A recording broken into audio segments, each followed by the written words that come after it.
nigo bono basabirwo kubwatiranigwa korogongo rwa Afrika semiroberio yobo mu bwichinse hanne mono ase sector y'oburendi okwana hasa okuumirana kwa gatano kabere kwa Abarai abachoretwe kurigereria monchoro ya sekiombe kia United Nations Security Council muraibwensi ya Kenya muskuli ya Muruto nigo bona atebire gwikira bono nigo rogongo rwa Afrika ururure ronene busiru bwata abantu gwetania bilioni 1.4 okugania nkororo kwa barabu kwene kyabuna nkobera barasemesa ino barabu gusanga ebirengerero byabo kubwatiranigwa ase sector kisector ao kwene kense busense ngima kogendrera senchiringia.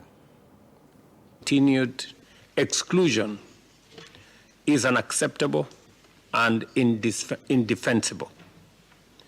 At 80, the UN's credibility will be judged by whether it finally recognizes and delivers justice and representation for the 1.4 billion people of the African continent. Africa deserves permanency at all global decision forums, especially those seized with making decisions related to the maintenance of international peace and security. The reform of the Security Council is not a matter of convenience, but of necessity, essential for the credibility of multilateralism itself.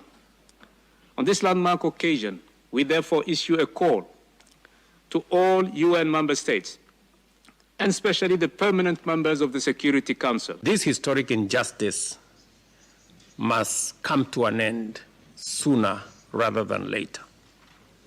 Beyond asserting our right, we must be clear about what we seek and how to achieve it. Securing Africa's rightful seats is our common demand.